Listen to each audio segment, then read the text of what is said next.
Shalom puji Tuhan, Bapak Ibu Saudara yang dikasihi Tuhan. Renungan firman Tuhan hari ini adalah tentang jangan menghakimi. Mungkin hampir semua orang memiliki kecenderungan untuk menghakimi orang lain, memberikan penilaian, memberikan tanggapan atau penghakiman berdasarkan apa yang dilihatnya. Yang menjadi masalah adalah bahwa orang memberikan penghakiman kepada orang lain tanpa berusaha mengetahui atau menyelidiki apa yang menjadi dasar, apa yang menjadi alasan tindakan orang tersebut, dan kita terlalu cepat memberikan penghakiman. Nah, mari kita lihat apa yang firman Tuhan katakan tentang penghakiman. Yohanes 7 ayat yang ke-24. Janganlah menghakimi menurut apa yang nampak, tetapi hakimilah dengan adil. Jelas dikatakan di sini, janganlah menghakimi menurut apa yang nampak.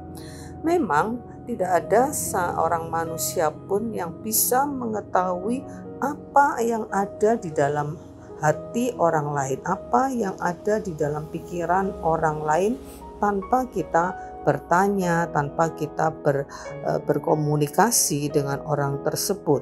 Dan parahnya, banyak orang memberikan penghakiman itu hanya berdasarkan apa yang mereka lihat. Melihat orang yang sepertinya cuek dengan kita, acuh tak acuh, kita langsung memberikan penghakiman bahwa orang tersebut adalah orang yang angkuh, orang yang sombong, orang yang melakukan pelanggaran atau kesalahan, bahkan kejahatan. Langsung kita memberikan stigma yang negatif terhadap orang tersebut. Nah, Bapak Ibu Saudara yang dikasihi Tuhan, lewat apa yang firman Tuhan katakan, kita harus belajar melakukan apa yang Tuhan mau untuk kita tidak menghakimi orang menurut apa yang nampak. Dikatakan tetapi hakimilah dengan adil. Nah, hal ini sulit bagi manusia untuk bisa menghakimi dengan adil, karena manusia tidak pernah tahu apa yang ada di dalam isi hati dan pikiran seseorang. Karena itu perlu bagi kita untuk kita bisa mengetahui situasi kondisi seseorang, untuk kita bisa memahami apa yang terjadi dalam diri orang tersebut. Dan tujuannya bukan untuk menghakimi, tetapi untuk menolong orang tersebut. Kalau ada orang yang melakukan sesuatu yang salah, melakukan pelanggaran, melakukan kejahatan bahkan, maka perlu kita mengetahui latar belakangnya. Perlu kita mengetahui apa alasannya untuk kita bisa menolong orang tersebut. Setiap perbuatan manusia, entah perbuatan itu baik atau jahat, pasti ada dasarnya, pasti ada alasannya. Dan jika kita bisa melihat alasan atau dasar orang melakukan pelanggaran, maka kita tidak akan langsung memberikan penghakiman, karena penghakiman kita pasti akan menjadi penghakiman yang tidak adil. Karena itu Bapak Ibu Saudara yang dikasihi Tuhan, mari kita berhati-hati ya dengan sikap kita di dalam menghakimi orang lain. Jika kita tidak memahami apa yang menjadi alasan, bagaimana situasi dan kondisi orang tersebut. Dan dikatakan dalam firman Tuhan, hanya Tuhanlah yang tahu segala sesuatu, tidak ada yang tersembunyi di hadapan Tuhan. Sehingga firman Tuhan juga mengatakan bahwa hanya Tuhanlah yang berhak memberikan pengadilan, dan hanya Tuhanlah hakim yang adil. Nah, itu Bapak Ibu Saudara yang dikasihi Tuhan, bagaimana dengan pengalaman hidup kita? Apakah kita pernah merasa dihakimi oleh orang lain? Dan tentu kalau kita pernah mengalami hal itu sangat tidak mengenakkan, sangat membuat kita tidak nyaman. Karena itu mari kita juga belajar untuk tidak menghakimi orang lain. Tentu kalau kita pernah merasakan bahwa penghakiman orang atas kita dan penghakiman itu tidak benar, tentu itu sangat tidak enak, bahkan menyakitkan hati kita. Karena itu mari kita juga belajar untuk tidak dengan mudah menghakimi orang lain hanya berdasarkan apa yang kita lihat.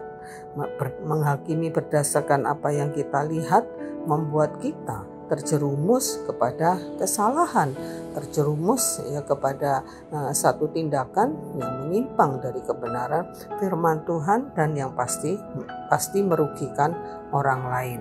Jadi mari lewat renungan firman Tuhan pada hari ini kita belajar untuk bertindak bijaksana ya, dengan sikap kita, dengan kata-kata kita terhadap orang lain. Apapun yang orang lain lakukan, tidak punya hak bagi kita untuk menghakimi. Tidak ada bagian atau urusan kita untuk memberikan penilaian kepada orang tersebut, kecuali dengan maksud untuk tujuan yang baik.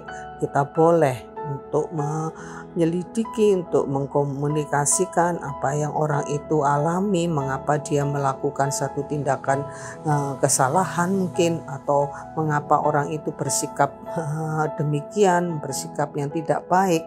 Ya, kalau dengan tujuan yang baik, kita punya kewajiban untuk kita bisa menolong orang tersebut, tapi bukan dengan tujuan untuk memberikan penghakiman, untuk memberikan stigma negatif, untuk memberikan penilaian yang negatif, apalagi sampai menyebarkannya, menceritakannya kepada orang-orang lain tentang orang tersebut. Tentu hal itu sangat tidak bijak dan kita bersalah di hadapan Tuhan. Jadi biarlah lewat renungan pada hari ini kita belajar untuk tidak mudah menghakimi orang lain, bahkan tidak perlu untuk menghakimi orang lain kecuali dengan tujuan yang benar untuk kita bisa menolong, menopang orang yang bersangkutan untuk orang itu menjadi lebih baik. Amin. Puji Tuhan, Tuhan memberkati. Mari kita berdoa. Terima kasih buat nasihat firman-Mu pada hari ini Tuhan. Tolonglah kami ya Tuhan untuk memiliki kebijakan, untuk memiliki hikmat dengan tidak mudah menghakimi orang lain berdasarkan apa yang kami lihat ya Tuhan, karena pengetahuan kami sangat terbatas dan ada kecenderungan yang salah di dalam hati kami di dalam menghakimi orang lain.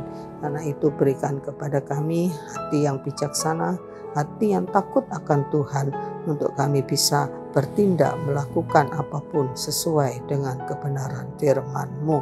Terpujilah nama-Mu Tuhan. Kami mengucap syukur di dalam nama Yesus kami berdoa. Amin. Puji Tuhan. Tuhan memberkati.